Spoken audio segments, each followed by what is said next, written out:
Et c'est le moment de retrouver nos citoyens qui ont si généreusement accepté de vivre avec nous cette campagne électorale. Une campagne qui tire à sa fin. Alors les choix que les uns et les autres auront à faire se précipitent. En fait, 2 de nos citoyens ont décidé de plonger dès cette semaine en votant par anticipation.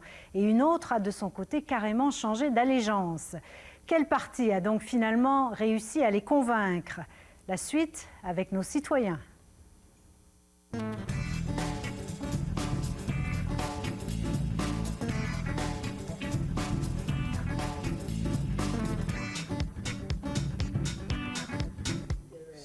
Grand-maman, c'est à ton tour de te laisser parler d'amour.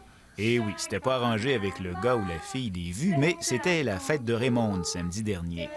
Ses petits-enfants étaient là, sa fille aussi. Francine, la voisine d'en face, lui a offert un cadeau. Devinez quoi? Oh, bien, Francine qui me donne ça. C'est quoi? Bien, c'est un chandelier, d'après moi, parce qu'il y a des vents. J'encourage dans ton vie. Bien, c'est ça. J'ai mes pattes c'est beau. Comme Francine a arrêté de fumer en direct à la télé, elle a donné son cendrier préféré à Raymond. Depuis 5 semaines, de Moncton à Vancouver, on se demande ce que les politiciens peuvent faire pour nous. Mais s'ils étaient à leur place, qu'est-ce qu'ils feraient? Qu'est-ce que tu ferais, la première chose? Je redonnerais tout de suite de la dignité aux gens. Moi, là, qu'on donne du travail aux gens pour qu'ils puissent manger, se loger, travailler surtout, là. Ouais. Puis être capable d'avoir une retraite décente. Donne de l'importance à l'être humain. Il y aurait plus d'argent dans un endroit du Canada, puis moins dans un autre. J'en prendrais un petit peu. J'en mettrais dans les écoles, dans les hôpitaux, puis pour les enfants qui sont comme ça, qui n'ont pas beaucoup d'argent. C'est quoi qui est important pour toi dans la vie? Manger, jouer, écouter la télé. Ah! Ben c'est ça.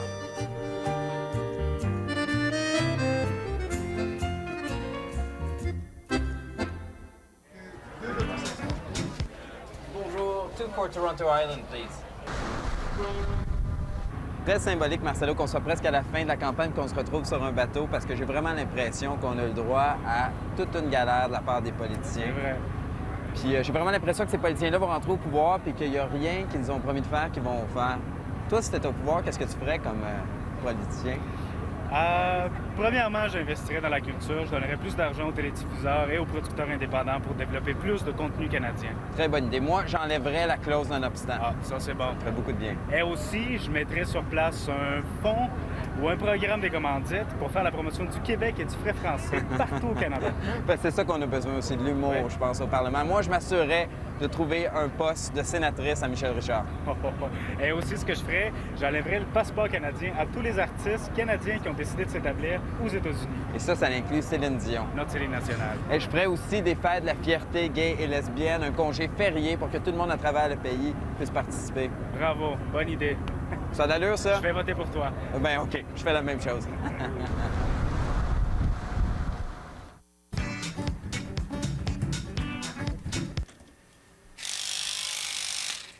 Si j'étais Premier ministre du Canada, la première chose que je ferais, je prendrais les 100 meilleurs fonctionnaires de mon gouvernement, je les enverrais partout dans le monde pour leur demander de trouver ce qui se fait de mieux de l'environnement à l'agriculture, à la fabrication, à la santé, et je leur demanderais de me faire un rapport.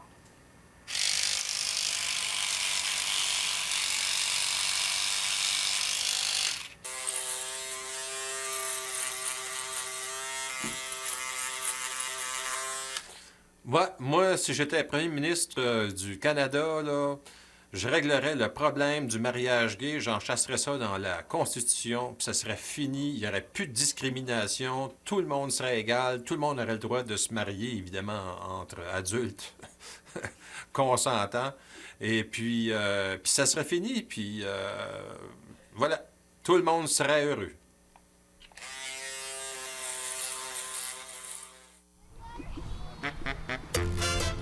Pendant que Vancouver nage en pleine canicule, Gérard Poulain, le pauvre, fait cuire son pain. C'est assez chaud, Chris. Trop chaud. Maudite cuisine, tu sais. L'après-midi, il y avait Michael Tessie a pris un thermomètre, là, c'est 137 degrés Fahrenheit. À une semaine des élections, ça chauffe aussi du côté de la campagne électorale. S'il était au pouvoir, Gérard passerait un bon coup de balai. J'éliminerais les conneries, les dépenses qui n'ont pas d'allure. Tu sais, la reine, là, tu sais. Tu sais, Disneyland, c'est beau. Tu l'envoies là, la reine. OK, là? Un vrai waiter.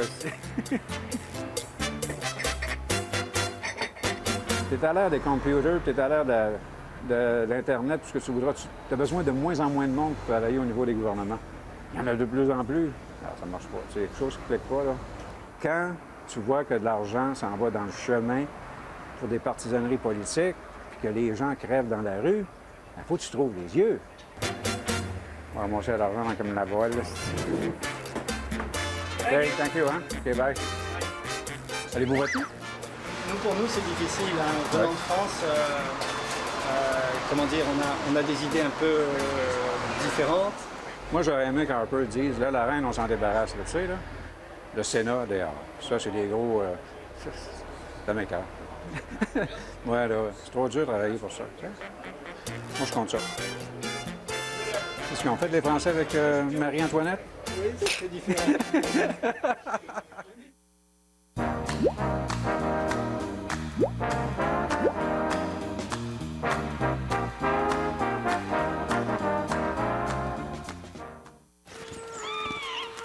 La cigogne, un grand oiseau échassier.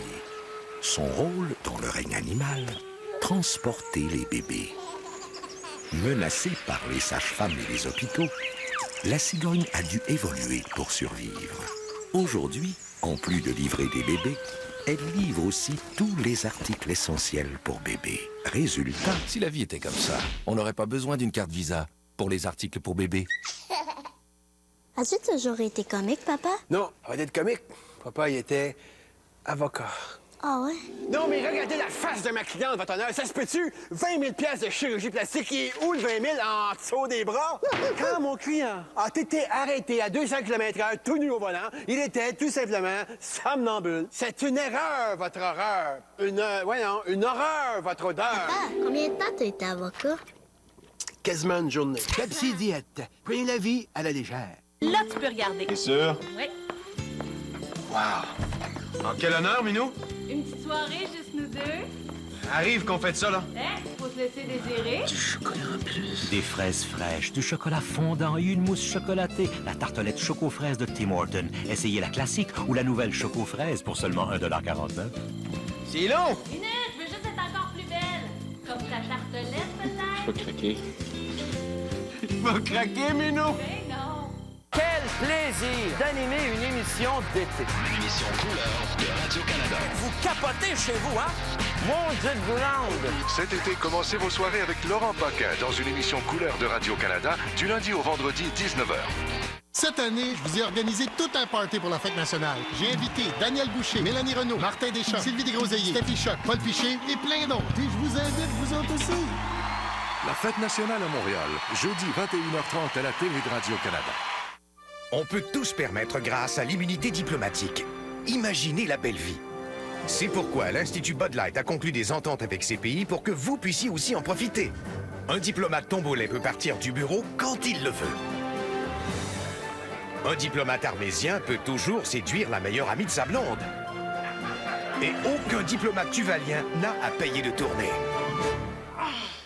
Et oui, la diplomatie a toujours le dernier mot. Ça mérite une Bud Light.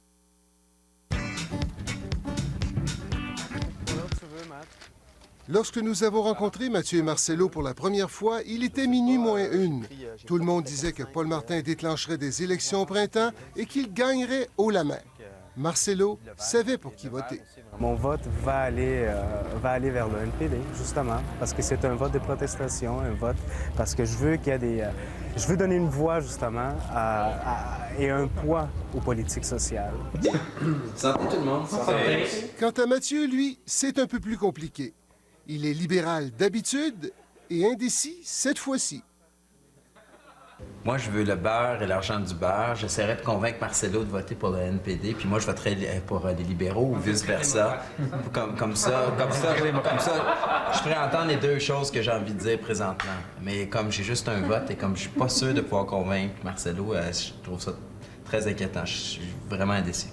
Jusqu'à la dernière minute, ils ont cherché l'option qui les satisferait. Moi, ce que j'aimerais faire, c'est prendre Jack Layton et le mettre à la tête du Parti libéral. Bonne idée. Et puis quand on était au Québec, oublie pas, on votait toujours Bloc québécois. Mais ici, à Toronto, on n'a pas le choix. On n'a pas le choix de voter Bloc québécois. On peut pas le faire. Donc, le choix est assez simple. Dans notre cas, c'est NPD ou c'est libéraux. Mais peut-être que pour cette campagne électorale-là, la droite constitue une menace beaucoup plus menaçante. Mais moi, j'ai l'impression qu'en votant contre la droite, j'aide la gauche. Ben oui. C'est vraiment notre... Je vote aujourd'hui pour les libéraux. Je vote pour mon député, Bill Graham. C'est toi, Mathieu? La même chose également. C'est vraiment de gaieté de cœur que je vote pour les libéraux. Et voilà, c'est fait. Merci. Bonsoir.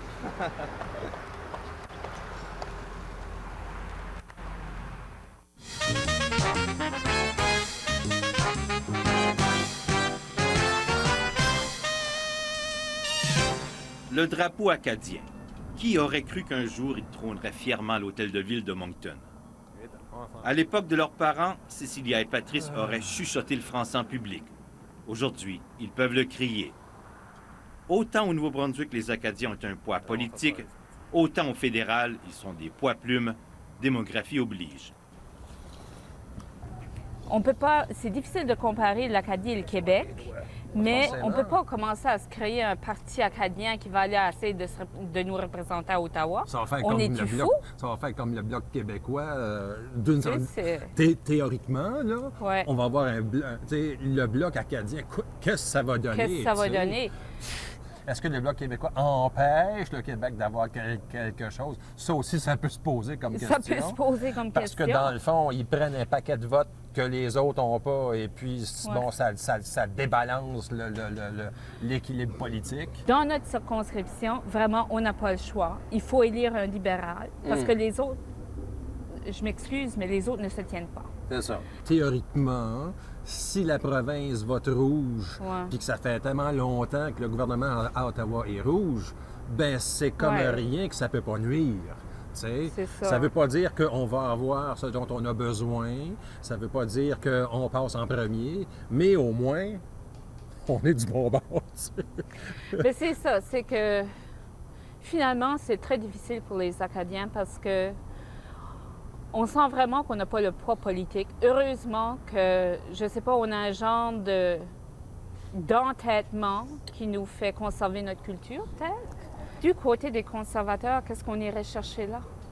Nous autres, on a besoin de la loi sur les langues officielles pour continuer à travailler. Ouais. On ne peut pas voter conservateur, on ne peut pas prendre ce risque-là.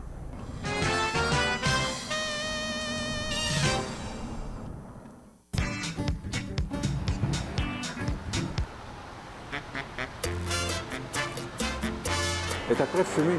Je pensais pas qu'elle fumait, cette petite maudite-là, à tous les défauts. You're smoking? Tabarnak, you have all the vice. Smoke, drink, shit. I'm gonna call Ella. C'est la deuxième semaine de boulot pour Karima, la nouvelle serveuse de Gérard. Je pense que Gérard, il aime la passion et l'amour, oui. C'est ça. C'est difficile de trouver l'amour, oui. Gérard, livraison spéciale. Livraison spéciale, ça doit être de Montréal. Raymond. Ah, ça doit être le crise d'alligator. C'est bon. Hein? C'est un cadeau de Raymond. Mon Dieu. Le testi d'alligator. Ah, ben oui. Peut-être que je vais changer d'idée avec mon mariage quand je vois ça. Mais je trouve qu'elle est libérale pas mal. Elle aurait pu en prendre une autre couleur. Un bleu. Bon, Raymond, merci, Raymond. Bonne nouvelle, Raymond. Gérard a rempli votre première condition au mariage. Il est souverainiste. Mais Gérard ne veut pas quitter Vancouver avant que le Québec ne soit souverain. Même si Amour et Rhinocéros ont franchi les Rocheuses, les noces sont reportées au prochain référendum. Alors, une autre fois? Peut-être? Trouver l'amour encore? Si moi je veux l'amour encore? Ouais. Ça dépend de l'amoureuse. Ça va dépendre de l'amoureuse. Raymond, j'en ai déjà une. Hein? Ah, pauvre Karima, tu fais pas le poids côté Raymond. Pauvre Raymond, on va faire ça. Passe pas ça, toi, là. Florence déménage en décembre et elle va en profiter pour changer ses meubles. Un vent de changement commence à souffler et Raymonde l'aide à faire un choix. Ça, non. Le bureau, non. La chambre, on oublie ça complètement. Ça, non, non. Le lit, on l'oublie. C'est déjà trop grand, ça fait déjà grand. La bajo. Non. Hey, sais-tu que ça va être aussi difficile de trouver des tables et des lampes que de savoir pour qui tu vas voter? Hey, écoute, non, tu fais ton choix. Comment je Raymond, j'ai bien pensé, ça m'empêche de dormir, mec. Oh, il est joli, celui-là. Je vais essayer celui-ci, il est moins gros. J'aime mieux ce modèle-là. Oui? Ouais. Ben, on prend 2 minutes, il me semble que ça vaudrait peut-être la peine. Je suis branchée, là, disons. Je me suis décidée. Alors, je m'en vais pour le bloc. Ah! Pas Non, mon cerveau. t'es sérieuse? Oui. Monsieur Martin, il a fait trop de mauvais coups là, avec ses commandites. Flo, là, moi, j'aimerais ça là, que tu dises bien franchement là, que j'ai jamais essayé de te convaincre. Jamais. Ça fait 15 jours que je regarde, prends les journaux, puis... parce qu'avant, j'étais plus ou moins intéressée, mais là, depuis que j'ai su l'affaire de M. Martin, là, j'ai dit, il faut que je me fasse une idée. J'ai encore mon intelligence, ma tête, je suis capable de décider par moi-même. J'ai analysé, j'ai scruté, j'ai pensé par moi-même, puis là, j'ai dit, c'est fini avec M. Martin. Ah, mon Dieu! Ah, ben quelle nouvelle l'après-midi, j'en viens pas. Ça m'a pris du temps. Non, Moi, je parle vite, mais je parle vite, mais je pense pas vite. Sais-tu, pour la chambre, j'aime autant ce modèle-là. Toi, ça allait plus boudoir, celui-là. Viens voir le monde. Attends, on va changer de banc. Bon. Florence a changé d'idée, mais pas Gérard. Comme 40 des électeurs, il a décidé de rester chez lui le jour des élections. Oh, on est bien assis dans celui-là. Si Harper décide réellement de changer des choses, puis il le prouve, j'irai voter pour lui la prochaine fois. Mais je vais attendre. Mais il reste encore 5 jours pour le convaincre. Hey, Gérard, l'important, c'est d'aller voter. Hein. On va faire le monter qu'on s'occupe de nos affaires. Annule, vote pour conservateur, peu importe, mais va voter pour leur montrer vraiment là, qu'on est attentif à toute leur démarche. Comme ça, ça me fait plaisir. Moi, mais Gérard, je sais pas qu'est-ce qu'on pourrait te dire pour t'encourager à voter, mais tu pourrais certainement déménager dans d'autres pays dans le monde là, où est-ce que tu n'as pas besoin de voter, comme à Cuba. Ou tu pourrais aussi aller en Chine. Mon cher Gérard, on sait qu'aujourd'hui, tout le monde va t'encourager d'aller voter, mais tu sais quoi? Pas nous autres. Non, parce que si tu penses vraiment voter conservateur, nous, on va t'encourager à rester dans ton resto et dans tes chaudrons pour servir tes clients. C'est la journée du vote, les gens vont avoir faim. Reste donc dans ton resto. Eh oui.